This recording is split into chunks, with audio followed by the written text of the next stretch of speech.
I used to think our marriage was steady in the way a good song is steady, predictable in the best sense. I'm 36. My wife, Kendra, is 35. We've been married 8 years. We have one little girl who looks at me like I hung the moon, and until recently, I believed I'd earned that look by doing the basics. Right, show up, work hard, be kind, don't keep score. We had ordinary disagreements, the kind you forget after a walk around the block.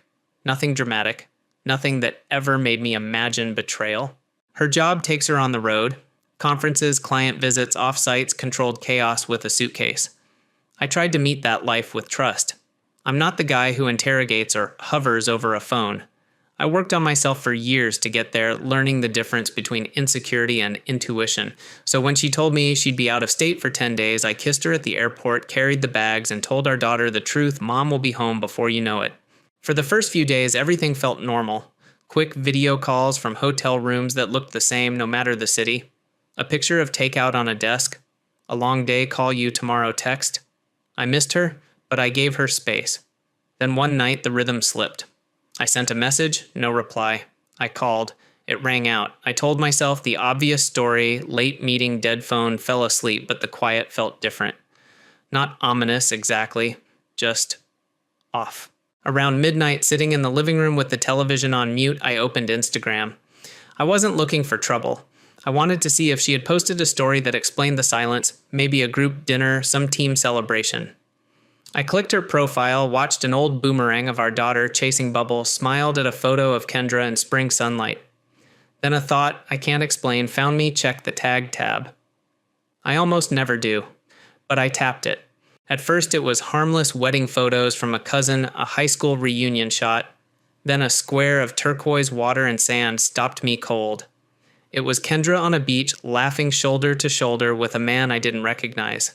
He had an athletic build, no shirt, an arm looped casually around her. The caption said nothing interesting, just a lazy line about the ocean, and the account name suggested his name was Malik. She hadn't mentioned a beach. She hadn't mentioned a Malik. I studied the details. Her hair in the photo matched the style she'd started wearing this year. The tag was 2 months old. My chest went tight. Doubt argued with denial. Maybe it was a group trip and the angle hid other people. Maybe it was a work thing. Maybe I was making something out of nothing. That's what I told myself, but my thumb was already tapping through to his profile. His grid looked like speed parties, gyms, late-night selfies, road trips. Younger than us, or at least living like he was. He followed Kendra and she followed him. None of her friends did. I scrolled and felt a sensation I'd avoided for a long time, the old static of jealousy rising like a storm. I closed the app, stood up, paced the hall, and tried to breathe. Logic calmed me enough to open my calendar. Where were we 2 months ago? I found a note Kendra had left on our shared schedule. Old friend in town dinner. That was the night. If the beach photo was taken that day or near it, it didn't fit the story she told me. I went through our text messages around that time. She'd sent a quick running late, catching up with a high school friend. No beach, no explanation that made the picture make sense. I decided to look without confronting. If I was wrong, I didn't want to accuse my wife based on a pose and a guess. I checked Facebook.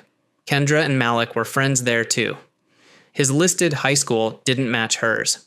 On LinkedIn, I found nothing connecting them. It wasn't proof, but the story she'd given me, old friend passing through, felt thinner by the second. I promised myself I would sleep on it.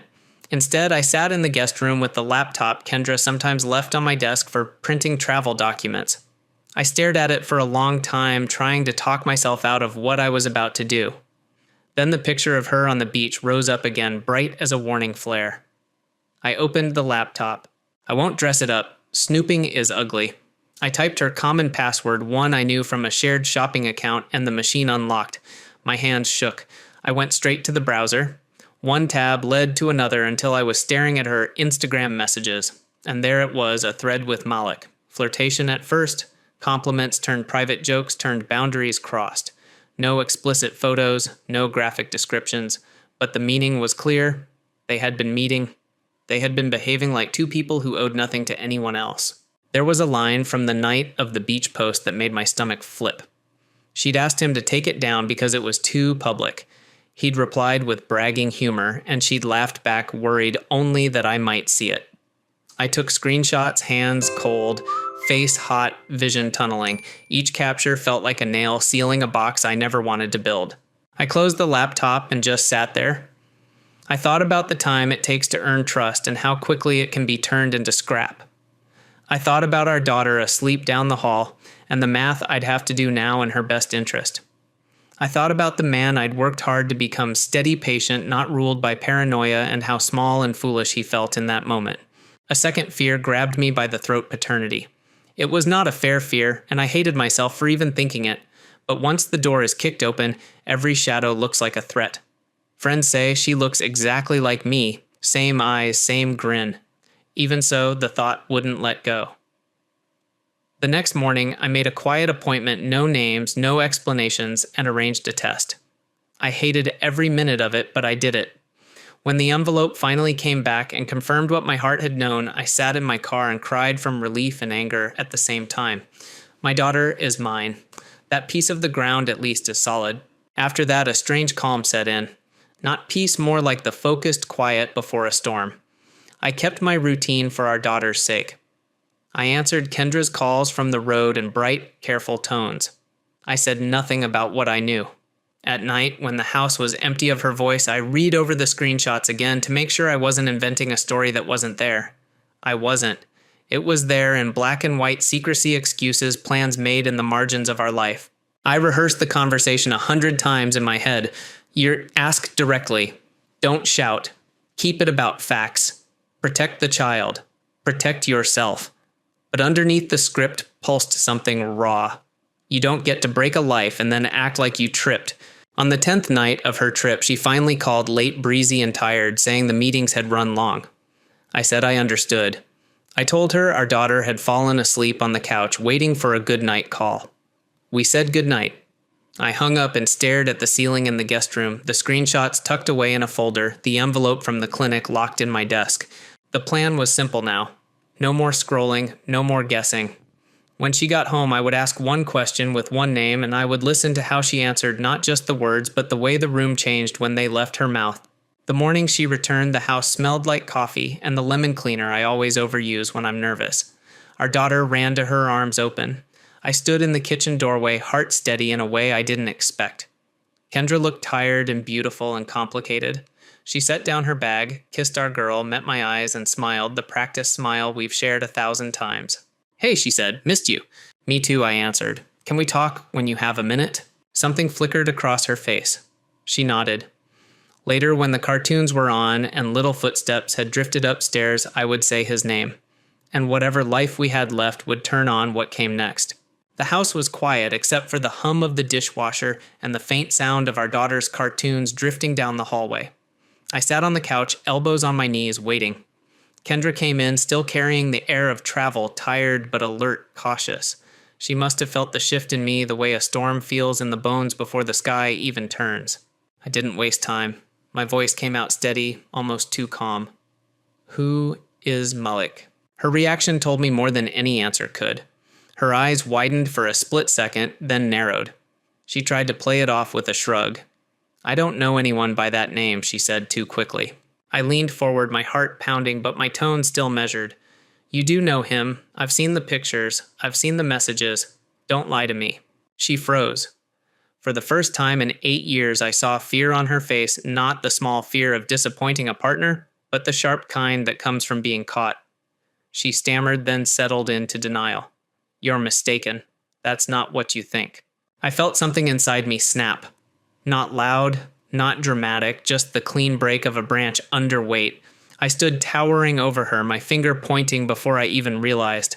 "Stop lying to me," I said, my voice breaking into the angriest tone I'd ever heard from myself. Her whole posture collapsed. She dropped into a chair like the truth itself had shoved her down. She admitted it slowly in pieces. First it was just a friend, then a friend who flirted. Then I gave in one night when I was drunk. One night I pressed. My voice was low but sharp enough to cut. She went silent, her mouth half open. She didn't realize how much I already knew, how many screenshots I had tucked away, how clear the pattern was. Her silence was the loudest confession.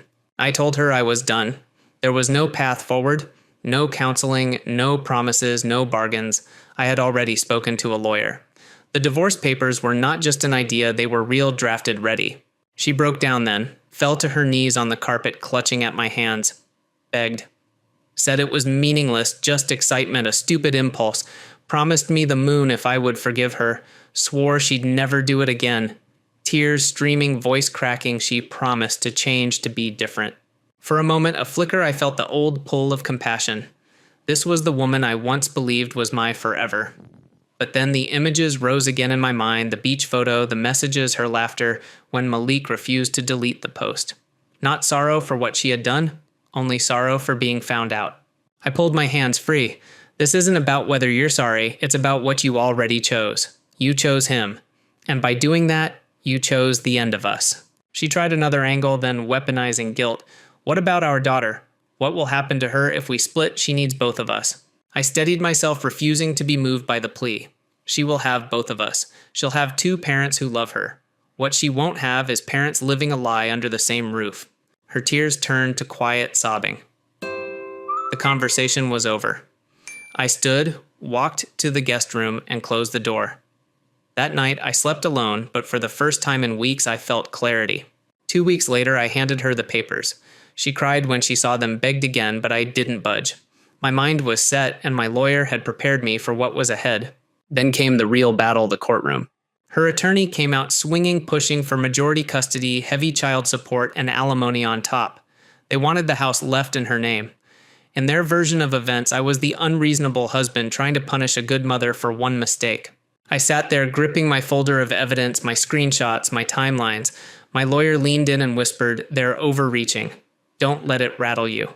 This is how the game is played. Start high, then settle lower." Still it burned. She had cheated, and now she wanted to walk away with the child, the house, and my money, as if betrayal didn't matter at all.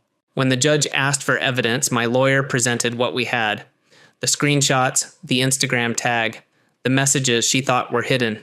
It was humiliating to put our dirty laundry in front of strangers, but I refused to let her rewrite the story. In the end, the court's decision cut right down the middle. Joint custody.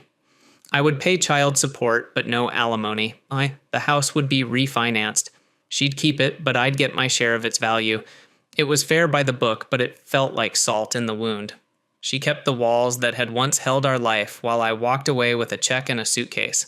I told myself it was enough. I had my daughter half the time. I had my freedom. I had the truth on my side, even if the system didn't weigh it as heavily as I thought it should. But the anger didn't vanish. It simmered low and constant. She had paraded her affair in shadows while smiling at me across dinner tables. And the world still saw her as the same devoted wife and mother. One night, staring at my phone, I remembered something simple. I still knew her password. The same one she used everywhere. The same one she had trusted me with back when trust was real. The thought lodged itself in my mind like a splinter. I knew what I could do. I knew what one act could expose.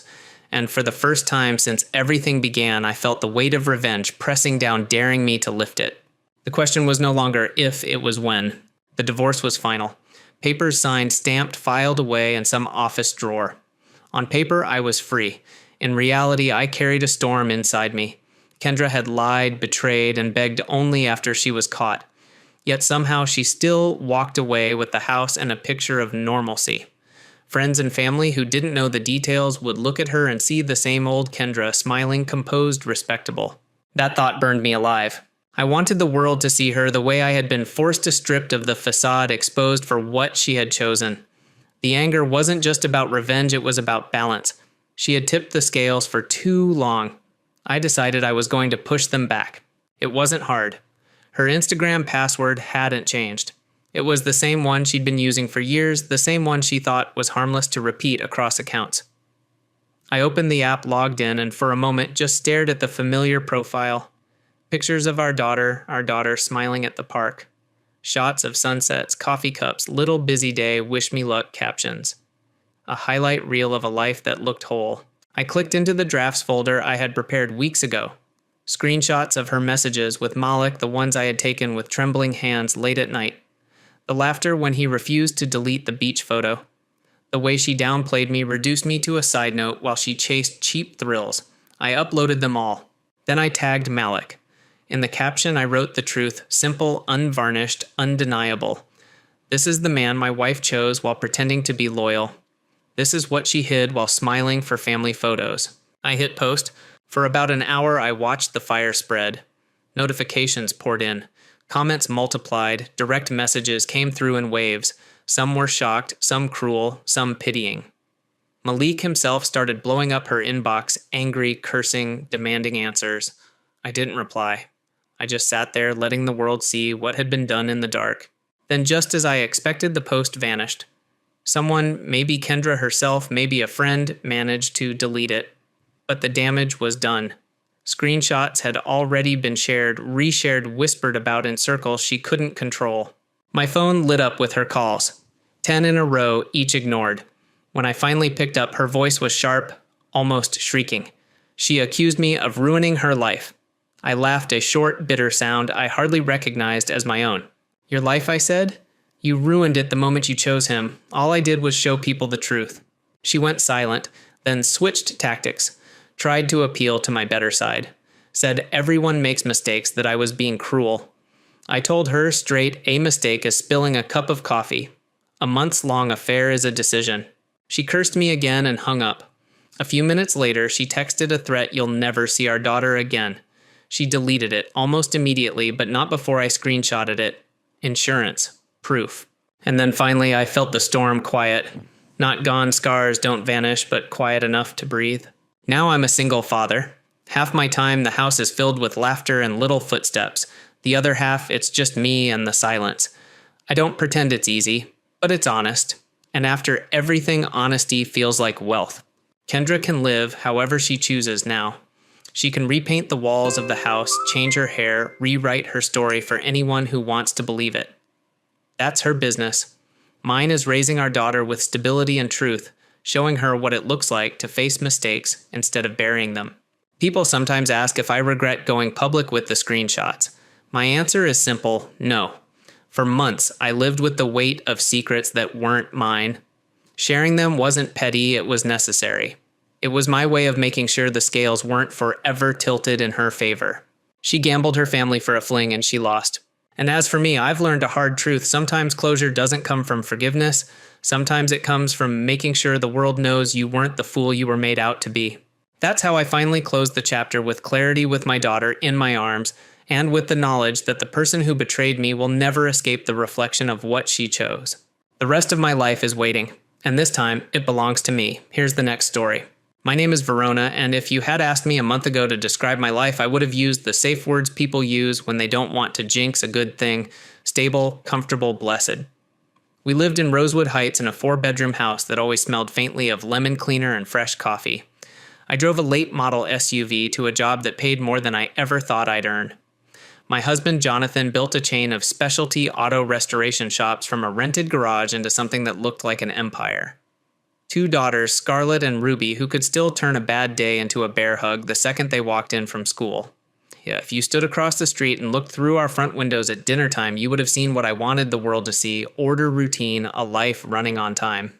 Jonathan is the kind of man who treats the calendar like a friend. Up at 5:30, gym shower, out the door by 7:15, calls on the drive between locations, home by 6:30, dinner at the table, dishes stacked just so, lights out by 10. He never complained. He didn't leave messes or forget birthdays or disappear with friends.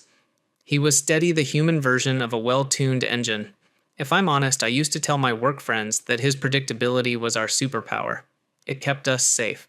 Then January came, and with it, a new managing partner at my firm, Dimitri. He wasn't movie star handsome. 5'10", a little soft in the middle, the kind of hairline that made you wonder whether he'd noticed or didn't care. But he had presence. The first Monday he led our pipeline meeting, he spoke without notes and still remembered everyone's active deals better than we did. He wore suits that fit like decisions and a watch that telegraphed success without a word. He closed with a smile that said he expected to win and often did. He noticed me, noticing him. It started small. Late email replies turned into quick office chats that stretched past the end of the day. A joke about a client's impossible demands. An offhand compliment about a presentation I'd wrangled into shape at 2 a.m. He had a way of locking eyes in a crowded room that made you feel briefly like the only person who mattered. I told myself it was professional charisma. I told myself I was simply responding to good leadership. Then came March and the Meridian Tower deal the kind of commercial whale you tell yourself you'll land someday if you keep your head down and grind. We landed it. The celebration was inevitable, takeout containers on a conference table, the lights too bright for how late it was, laughter that comes easier when the numbers are final. Someone put on music. People drifted out in twos and threes. It was just the two of us still talking near the window when he moved closer to say something and didn't move away. I won't pretend I didn't know the line I was standing on. I am not a teenager. I am a 39-year-old woman with a mortgage, a husband, 2 daughters, and a closet full of business suits that say I make decisions. I also had a quiet ache I had never given a name because it sounded ungrateful to admit it out loud. Jonathan's steadiness kept our life humming, but it also made me feel sometimes like I was a piece of furniture in a room that never changed. Dimitri was change-embodied electric, immediate the yes after a lifetime of maybes. We started working late. At first it really was worksite plans, cap rates, lease structures. Then it was not. We set rules that made us feel responsible, never near my house, never near his, keep it off company systems, keep it private. I rationalized faster than I thought possible. I told myself I had earned a little excitement. I told myself Jonathan would never notice because I was still doing everything a good wife does, packing lunches, signing permission slips, asking about his day, even when I knew the answer would be busy productive. Guilt showed up as irritability. I picked fights about nothing. The dishwasher wasn't loaded right. The gym shirt he left by the hamper.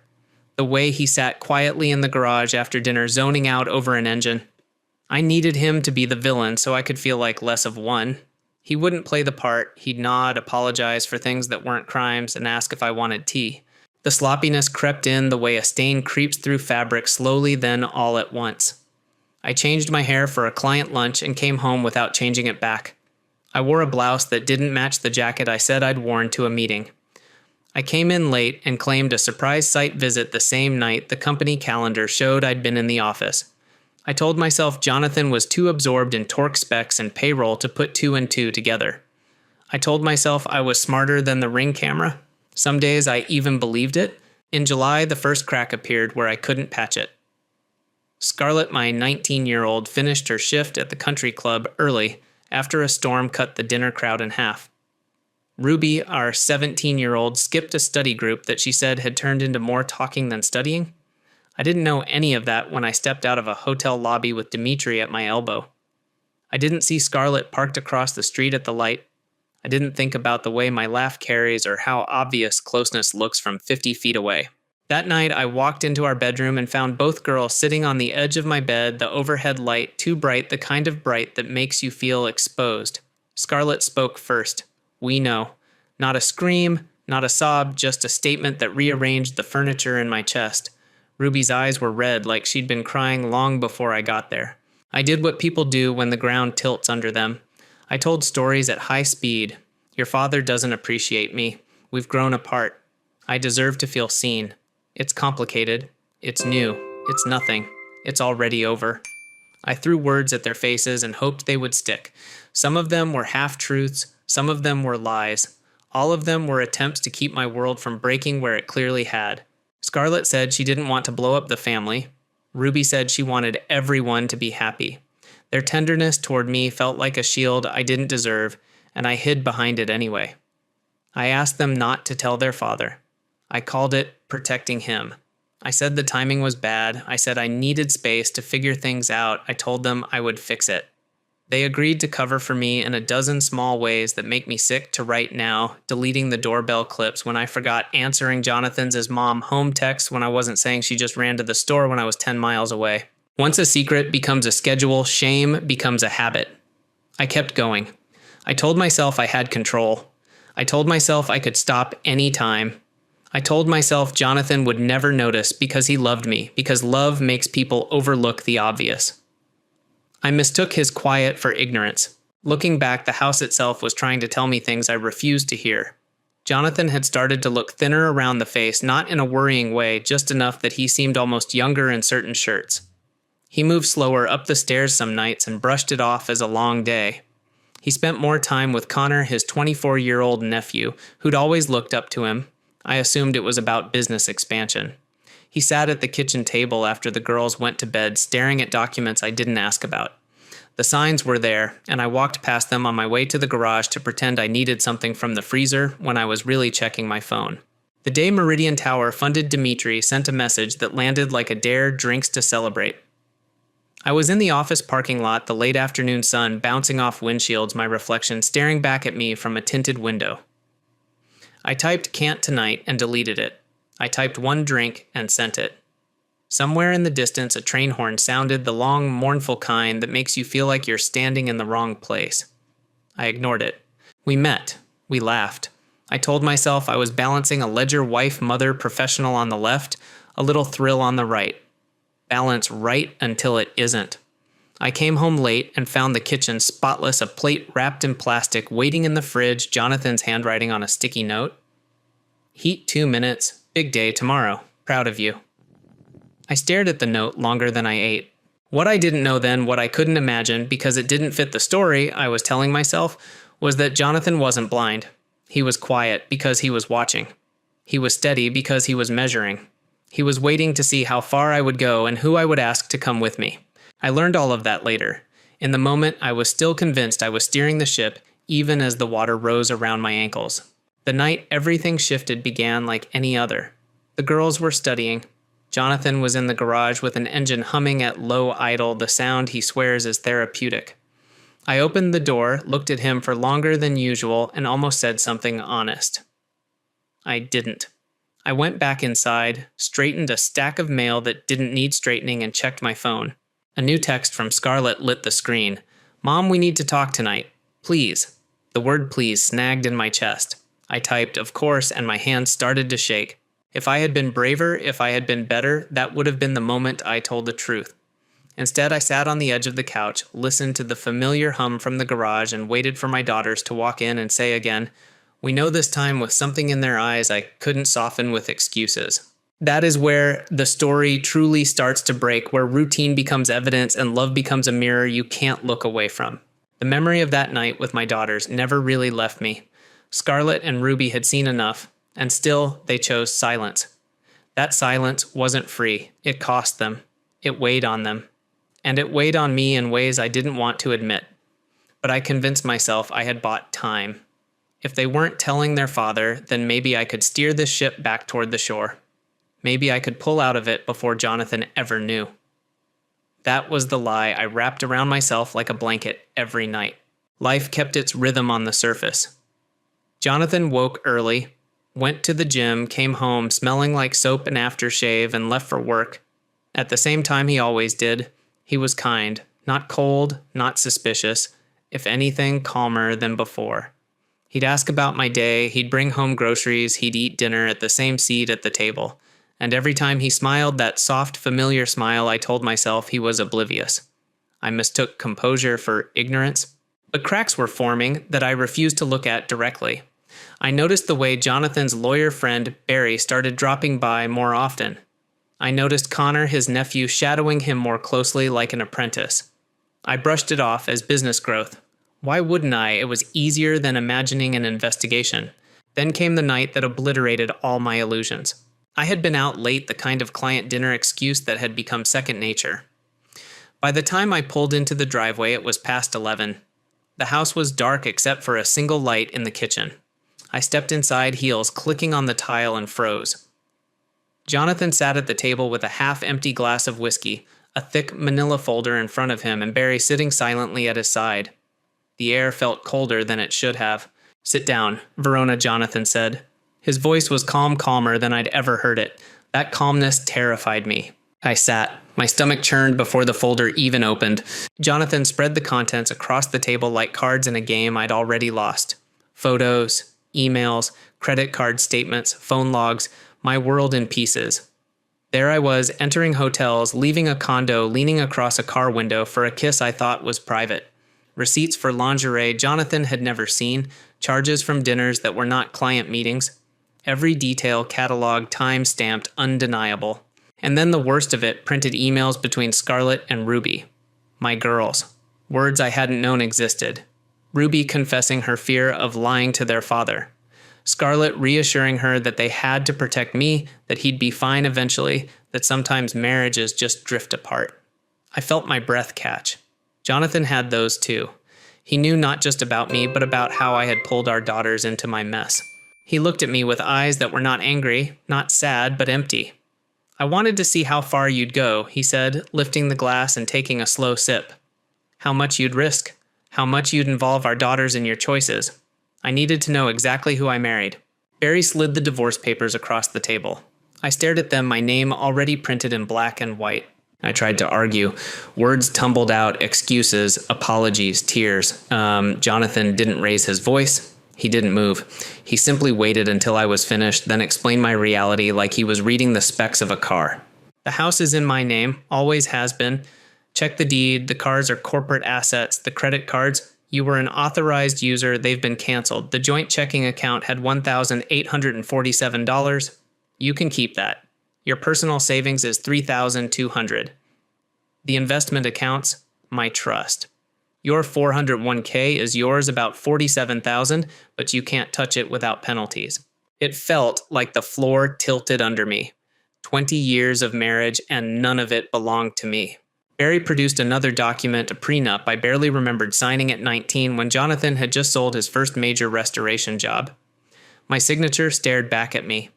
The adultery clause was clear. In the event of infidelity, I waived rights to alimony and marital assets. I had signed away my future before I knew what the future would hold. I tried to pivot. "What about the girls?" My voice cracked as I asked. Surely he wouldn't punish them. Jonathan's response was measured. "Scarlett is 19, an adult. Ruby will be 18 in a few months. They can make their own choices, but they should know I've already spoken with the university.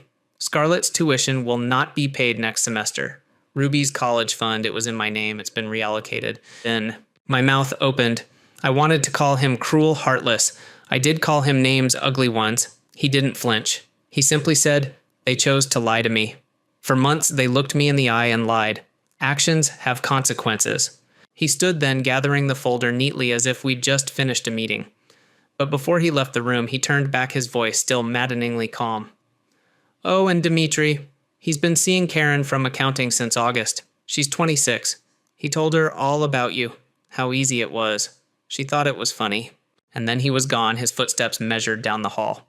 I sat in that kitchen surrounded by evidence of my own undoing. The papers in front of me were more final than any gavel could ever be. Jonathan had been building this case for months while I thought he was too simple to notice. He had watched me write the ending of our marriage in real time, and then he set the terms of my exile. I didn't sleep that night. I stared at the clock, replaying every moment I thought I had gotten away with something. Every laugh, every excuse, every lie. It had all been recorded, archived, prepared. Jonathan wasn't blindsided. He was strategic. Where I was reckless, he was deliberate. The next morning, when I tried to use my credit card for coffee, it declined. At the bank, the joint account balance was exactly what he said. $1,847. My personal account showed $3,200. That was it. Everything else was gone, wrapped tight in trusts and corporate accounts I had never paid attention to. I realized then that Jonathan hadn't just filed for divorce. He had dismantled me piece by piece. And I was only at the beginning of seeing how far the consequences would reach. The morning after Jonathan laid everything out on the kitchen table, I woke up in a daze. My head pounded from a night of staring at the ceiling and replaying his calm voice over and over. I wanted to see how far you'd go. It was haunting not because he shouted, but because he didn't need to. His certainty had been louder than any anger. I tried to act like the world hadn't shifted under me, but the world doesn't let you pretend when the foundation is gone. My first attempt to pay for gas with my card ended in a humiliating decline. The clerk gave me the kind of sympathetic look you'd rather not see. I scraped together cash from the bottom of my purse and drove off, my hands trembling on the wheel. At the bank, I thought maybe Jonathan had exaggerated, maybe there was still some hidden cushion. But the numbers on the screen were exact. Joint account $1,847. Personal savings $3,200. I tried not to show the panic rising in my chest as the teller looked back at me. My credit cards declined. I called the company, waited on hold for 30 minutes only to hear the words "authorized user removed." My name had vanished like chalk in the rain. Even my car, my sleek SUV, wasn't mine. It was a corporate vehicle under Jonathan's company. The keys in my hand felt suddenly borrowed. That night when I pulled into the driveway, I noticed something strange. The porch light flicked on automatically, but the locks had been changed. A neat row of cardboard boxes sat on the steps. Clothes, toiletries, a few handbags, and shoes. Not the designer ones, not the jewelry, just enough to cover the basics. A printed note from Barry Jonathan's lawyer rested on top marital assets. Contest in court if desired. I sat on the porch, numb. This was my home. My daughter's laughter had filled these rooms. My marriage had unfolded in every corner. And now I was on the outside staring at boxes that represented the life Jonathan had allowed me to take with me. I tried to call Scarlett. No answer. Ruby sent a single text Dad knows we knew. He knows everything. That one line cut deeper than anything Jonathan had said. My daughters, the very people I thought I was protecting, were done with me. Desperate, I called Dimitri. My pulse raced as the line rang. When he finally answered, his tone was clipped. I explained, pleaded, begged for help, for some kind of lifeline. He sighed like I was a problem on his calendar. It's best we keep things professional. Don't involve me in your personal drama. Then silence. Seconds later, my messages bounced back, blocked. I sat in my car outside the motel I could barely afford, scrolling through the few bills I had cash to pay. Rent would need a deposit, utilities wanted, down payments, my student loan still loomed, and apparently there was a car loan for a vehicle already repossessed that I had forgotten about. My credit score, which Jonathan had always managed for me, was sitting at 580. I had never even known. The fall wasn't sudden, it was systematic. Jonathan hadn't simply reacted to betrayal, he had prepared for it. He had hired Anton, a private investigator, months earlier. Anton didn't just take photos. He built a dossier on me, gambling habits, small lies at work, money skimmed from commissions, cosmetic procedures I thought no one knew about. Every secret I had ever tried to bury was documented, filed, and ready to be used if I dared to contest the divorce. I wasn't just trapped, I was disarmed. Every path I thought I could take, spousal support asset, sympathy from the girls, was cut off with precision. Jonathan wasn't punishing me blindly. He was performing surgery, extracting me from the life we had built together without leaving a scar on what he wanted to keep. The worst part wasn't the empty accounts or the boxes on the porch. The worst part was realizing how thoroughly I had underestimated him. For months, I had pictured Jonathan as predictable, too simple to notice, too focused on carburetors and paint jobs to see the truth. But he had seen everything. He had known for months. While I was sneaking around, he was taking notes. While I was laughing at my own cleverness, he was building the case that would erase me. I told myself I had lost money, assets, a house. But sitting in that motel room with the flickering neon light outside and a stale sandwich in my hand, I knew the truth. I had lost the narrative. Jonathan had taken control of the story. He would be the steady father, the wronged husband, the man who survived betrayal with dignity.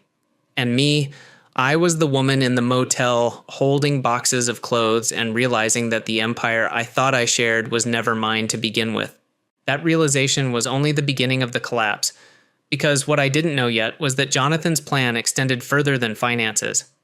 He wasn't just severing me from the present. He was cutting me out of the future, our daughters, and even his legacy. And soon I would learn exactly how far he was willing to go. The motel walls were thin. Every night I could hear the muffled voices of strangers arguing, laughing, or crying through the drywall. The vending machine at the end of the hall became my kitchen, and my car, the one I now realized wasn't legally mine, was my last fragile link to the life I had just lost. I tried to convince myself this was temporary, that Jonathan's fury would cool, that my daughters would soften, that I could salvage at least part of the life I'd had. But Jonathan wasn't operating out of fury. Fury is impulsive, messy, emotional. Jonathan was methodical, he was precise, he was surgical. The morning after I moved my boxes from the porch to the motel, Barry, his lawyer, sent me an email that was as polite as it was devastating. Attached was the prenup I had signed at 19 when I was still wearing cheap heels to prove I was grown up, and Jonathan had just landed his first six-figure restoration job. The words leapt off the page. In the event of infidelity, the signatory waives all rights to marital property and alimony. My signature sat there like a ghost from a past life. At 19, I hadn't thought about legal strategy. I had thought about being in love. Jonathan had asked me to sign. His lawyer had said it was standard, and I'd picked up the pen without hesitation. Now that single gesture erased 20 years of what I had thought was partnership. I called a lawyer of my own. Then another. And another. Each one told me the same thing. It's ironclad. Not a loophole, not a technicality. Ironclad. My infidelity clause stripped me of everything I thought I could fight for. I tried a different angle, Dmitri. Surely, if anyone had reason to back me up, it was him. After all, wasn't I the one who had risked everything for him? I dialed his number again and again. This time, he answered, his voice dripping with annoyance. Verona, you need to stop calling me. Whatever mess you've created, it's not mine to clean up. I stammered something about how he had been part of it too, how he couldn't just pretend I hadn't mattered. He laughed. Actually laughed. I've moved on, you should too. And for the record, Karen's been around since August. You weren't special, Verona. You were convenient. The line went dead. My chest tightened. The man I'd gambled everything on had already replaced me, and worse, he'd never considered me anything more than temporary. Work didn't save me, either. When I walked into the office the following week, my manager asked to see me. Dmitri wasn't in the room, but his fingerprints were all over the conversation. I was being reassigned to the North Side branch, a strip mall office that handled nothing more prestigious than lease renewals and low-rent commercial properties. My commission potential evaporated overnight. I went from pulling in six figures to struggling to scrape by on a base salary and the occasional token deal. When I tried to push back, I played the only card I thought I had left. If you don't want me to go to HR with what's been happening between Dmitri and me, that was when the smirk appeared on my manager's face. He pulled out a file, flipped it open, and pushed it toward me. Emails from my company account, explicit messages, photos, and more, all traceable, all damning. Dmitri had kept everything. Please report him, the manager said dryly. We'd love to see how that plays out for you. My throat went dry. I had trapped myself with my own recklessness. That night, as if fate wasn't finished tearing away the last scraps of dignity, I got a call from Anton, the private investigator Jonathan had hired. Only he wasn't calling to threaten. He was calling to inform. Jonathan asked me to make sure you understood something, Anton said, his tone measured and professional. He wanted you to know that this doesn't end with the divorce. He has information that could ruin your career completely if you try to come after him for more than what's already been decided. What do you mean? I asked, my voice shaking. I mean the gambling, Anton said flatly. The $30,000 in online poker and sports betting. The falsified client dinner. The personal expenses you hid through reimbursements, and the cosmetic work you've been paying cash for. I documented all of it. If you push, he'll use it. If you don't, he won't. It's up to you. I sat there, phone pressed to my ear, speechless. Every secret I thought I had buried was now cataloged in Jonathan's arsenal. Anton's voice softened just a fraction before he hung up. He's not trying to humiliate you, Verona. He's protecting himself. Think carefully before you decide to fight. When the call ended, I realized Jonathan had already won. The prenup tied my hands legally. The investigator tied them professionally. Dmitri tied them socially. And my daughters, my own daughters, tied them emotionally. I tried to reach Scarlett again. No answer. Ruby sent one more message, this time longer. Dad knows everything. He knows we helped cover. He doesn't trust us anymore. He barely talks to me. You didn't just betray him, Mom. You betrayed us too. Please stop calling until you understand that. My hands shook as I read it. I wanted to scream at her, tell her I hadn't meant to hurt them, that I thought I was protecting them. But Scarlett's words from that night replayed in my head. We know. And I finally understood what Ruby meant. I hadn't just destroyed my marriage. I had destroyed my children's innocence. I had dragged them into my deceit, and now Jonathan saw them as liars too. The walls of the motel seemed to close in.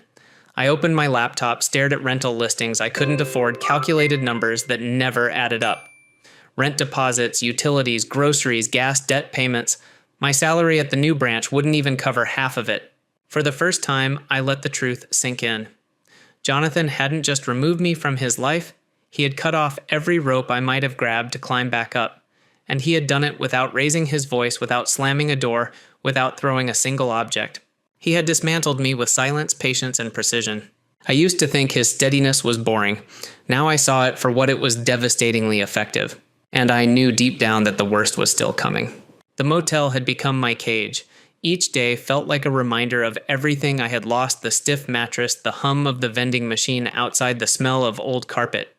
I told myself I was at rock bottom, that things couldn't get worse. But I was wrong. The worst wasn't the money. The worst wasn't even the betrayal by Dimitri. The worst was the truth I was about to learn about Jonathan, the truth that would shatter whatever illusions I had left about what I had done. It came from Connor, Jonathan's nephew. He was 24, recently graduated from law school, and had always been like a second son to Jonathan. When my daughters were little, Connor was their big cousin, teaching them card tricks, playing catch in the yard. He had sat at our dinner table hundreds of times. I hadn't spoken to him since the night Jonathan confronted me. So when he reached out and asked to meet for lunch, I didn't know what to expect. I assumed it was to gloat, or maybe to pass along another one of Jonathan's surgical strikes, another reminder of what I had lost. But when I slid into the booth at the diner, Connor's expression wasn't smug. It was heavy, like he was carrying something he didn't want to say.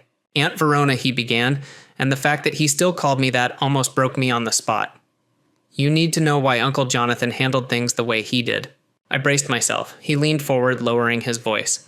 In February, before anything happened with Dimitri, Jonathan was diagnosed with a heart condition. Not immediately life-threatening, but serious enough to require medication, lifestyle changes, and monitoring. He'd been having chest pains during workouts, shortness of breath, fatigue. He told me because I drove him to appointments when he didn't want anyone to notice. I felt the air leave my lungs. Jonathan had been sick. He hadn't told me. He hadn't told the girls. He had carried it alone. Connor continued, his eyes locked on mine. "He was planning to tell you once he had the treatment plan. He wanted to take a step back from the business, maybe travel with you, spend more time together. That's what he was preparing for when he found out." "When he found out about," I whispered. "When he found out you were cheating," Connor said flatly. "The day after his cardiologist warned him that stress could kill him, he hired Anton not because he suspected anything, but because he needed to know if his marriage was strong enough to carry him through what was coming. He needed to know if you would be there for him." I pressed a hand to my mouth. The nausea came fast and brutal. While Jonathan had been facing his own mortality, I had been sneaking off to hotel rooms. Connor pulled out his phone and showed me a document. Jonathan's new will. My eyes blurred as I skimmed it. Everything, every business, every property, every car, every asset was left to Connor. But there were conditions. Scarlett and Ruby would still be cared for, but not without consequence. They had to maintain a GPA of 3.0 or higher, write Jonathan a letter every month for 4 years explaining why they chose to lie to him, and then, and only then, they would each receive $500,000 at age 30. "It's not punishment," Connor said quietly. "It's teaching. He wants them to understand the weight of their choices, to think about integrity every single month." I nodded numbly. I couldn't even be angry. He was right. Then Connor slid the phone closer. "There's a provision for you, too." I stared at the words. If I remained single for 5 years, didn't contest the divorce, and wrote a letter of apology to every single one of Jonathan's 127 employees, explaining how my betrayal had damaged the family and the business, I would receive $50,000 a year, just enough to survive, not enough to rebuild. "It's not generosity," Connor said carefully. "He wants you to live with it. He wants you to survive but never forget." I left the diner, shaking. My hands could barely grip the steering wheel. That night I drove to the hospital where Jonathan had been admitted after a scare. I don't even know what I thought would happen. Maybe I'd beg for forgiveness. Maybe I'd just say goodbye. But when I reached the cardiac unit, security stopped me. Jonathan had left instructions I wasn't allowed to visit. Through the glass doors, I saw Genevieve, his new partner, sitting in the waiting room reading a book. She looked polished, calm, even graceful in the fluorescent light. She glanced up, saw me, and her eyes softened with something like pity before she looked back down. My daughters walked past me without a word, as though I were invisible. I sat in my car in the garage for 3 hours, sobbing until I could barely breathe. When I finally dragged myself back to my apartment, there was an envelope under the door. No return address. Inside were photographs clearly taken by Anton. But these weren't of me. They were of Jonathan. Jonathan at the cardiologist's office. Jonathan picking up prescriptions. Jonathan sitting alone in his car, head in his hands. Jonathan walking slowly on a treadmill where he used to run. Jonathan Googling how to tell your wife you're sick. The last photo stole the air from my chest. Jonathan in our bedroom holding a piece of lingerie I had hidden in a drawer, tears streaming down his face. He had been holding the proof of my betrayal while dealing with the reality that his heart might fail him. There was a note from Anton tucked behind the photos. He wanted you to see what you missed while you were busy. For 2 days I couldn't eat, couldn't sleep. I threw up until my ribs hurt. Every time I closed my eyes, I saw Jonathan in that bedroom crying over a life I had shattered. I called Dmitri in desperation, needing someone to tell me it was worth it, that I hadn't destroyed my family for nothing. He picked up, listened for less than a minute, then said flatly, "I don't even know what you're talking about. Seek help." Then he hung up. Later I saw his engagement announcement to Karen. They had been together almost the entire time I thought I meant something to him. That night, Scarlett finally texted me. "Just one line, Dad's out of the hospital. Don't contact us again until you figure out how to be a human being." I stared at those words until the phone went dark. And for the first time, I wondered if my choices hadn't just destroyed my marriage. Maybe they had killed the only man who had ever truly loved me. And I had no one to blame but myself. By the time Jonathan's heart stabilized and he returned home, my life had unraveled into something unrecognizable. I thought the motel, the empty bank accounts, and the boxes on the porch had been the lowest point. But humiliation has layers, and I was about to peel them back one by one. The first blow came at work. I walked into the office one morning with my head down, hoping to slide into my cubicle at the North Side branch without drawing attention. Instead, my manager was waiting. His expression told me everything before he spoke. "Verona, this isn't working out," he said flatly. "Clients have complained. Deals aren't closing. Your presence is disruptive." I knew what he really meant. Everyone in the firm knew what had happened. Karen had made sure of that. Whispered conversations stopped when I walked by. Clients requested different agents. I was radioactive.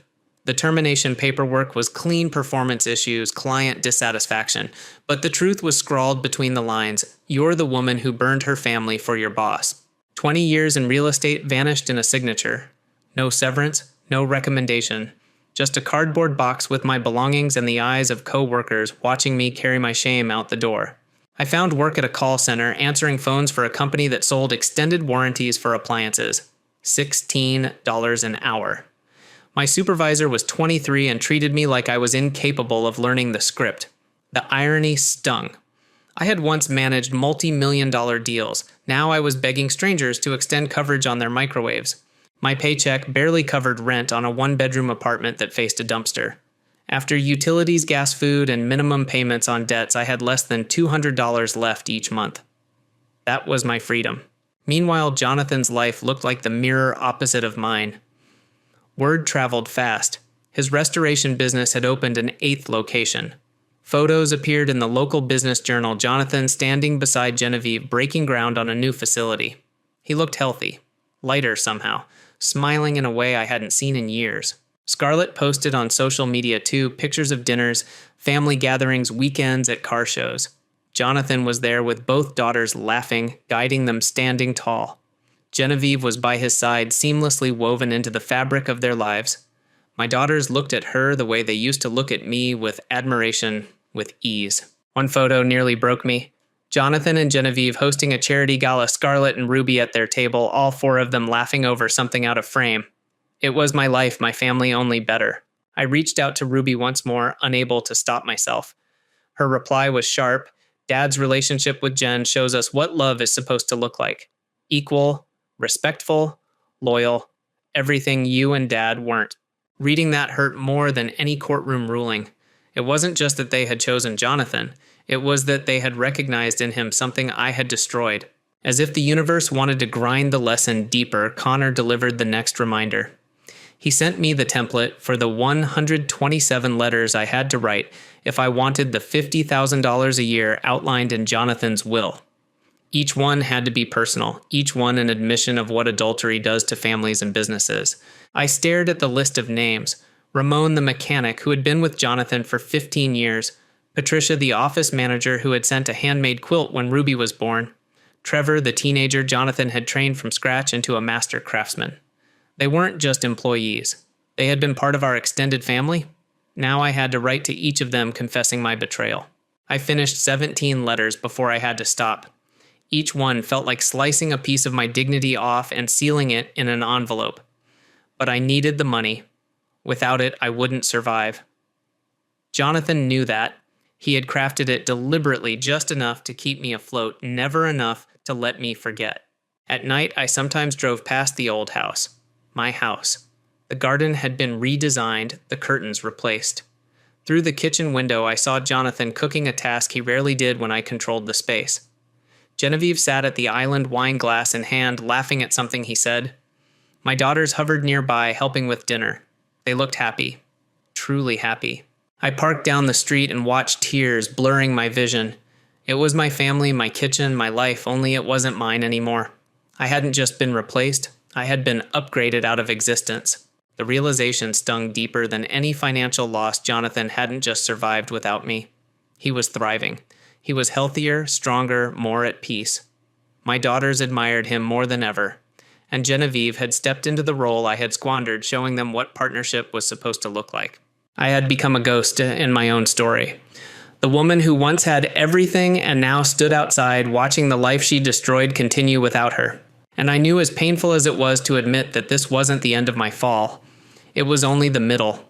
Jonathan still had more to teach me, and life still had more ways to remind me what happens when you throw away steady for temporary thrill. I used to think the word final meant something absolute, a door slammed shut. But the truth is, when you ruin your own life, finality comes in stages. Every time you think you've reached the end, another wave comes to remind you there's still more to lose. The divorce was finalized with a speed that startled even the court clerk's 6 months start to finish. I signed everything Jonathan wanted because I had no choice. Every lawyer I consulted told me the same thing. The prenup was airtight, the evidence overwhelming, and the odds of me walking away with more than scraps were 0. I didn't just lose the marriage, I lost the war before I knew there was one. When the papers were stamped, I thought that would be the end. But humiliation lingers. Dimitri, the man I threw away my life for, fired me from the firm 3 weeks later. Not officially for our relationship, no, the paperwork said performance issues and client dissatisfaction. But everyone knew the truth. The office whispered. Clients stopped taking my calls. I wasn't Verona the broker anymore. I was Verona the woman who burned down her own family for nothing. With real estate doors closed to me, I found myself in a cubicle at a call center selling extended appliance warranties for $16 an hour. My supervisor, barely old enough to rent a car, hovered over me, correcting my script like I was a child. I went from signing million-dollar contracts to begging strangers not to hang up. Every paycheck was consumed by rent on a dingy apartment facing a dumpster, utilities, gas, groceries, and debt. At the end of each month, I had less than $200 left. Jonathan, meanwhile, was expanding. His business was worth $30 million now, maybe more. He was opening an 8th shop, collecting real estate, adding to his car collection. He appeared in glossy business journals with Genevieve at his side. She was radiant polished, the kind of woman who seemed born to stand next to a man like him. And my daughters looked at her with a warmth they no longer gave me. I was forced to keep writing the letters Jonathan required if I wanted my $50,000 annual stipend. 127 letters, one to each employee, each admitting how my betrayal hurt the family and the business. I wrote them late at night, the glow of my laptop highlighting every wrinkle in my reflection. I sent them one by one, each envelope carrying a piece of my dignity. Some employees wrote back. Patricia, the office manager, said she prayed for me not to get Jonathan back, but to find peace with who I was now. Ramon, the mechanic, reminded me that mistakes only matter if you don't learn from them. Trevor, the kid. Jonathan, trained from nothing, sent the harshest truth. Thanks for reminding me that loyalty matters. Good luck. Those words cut deeper than any courtroom ruling. The hardest blow came from my daughters. Scarlett and Ruby officially changed their last names to Jonathan's mother's maiden name, Castellano.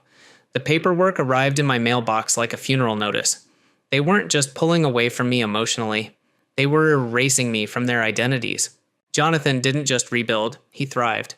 His heart condition improved. Doctors called it remarkable. He was running marathons now. Photos flooded my feed, Jonathan at the finish line, Scarlett and Ruby holding a sign that read, "Our hero." Genevieve, or later Priscilla, after he remarried, always by his side, a picture of partnership I had never provided. When Jonathan eventually remarried, I wasn't surprised. Priscilla was an aerospace engineer, brilliant, successful, the kind of woman who collected patents the way others collected souvenirs. My daughters stood as bridesmaids, radiant in matching dresses, beaming at their father's happiness. A video circulated of Ruby giving a toast. Thank you, Priscilla, for showing our dad what love is supposed to look like: equal, respectful, loyal. Everything you and Dad weren't.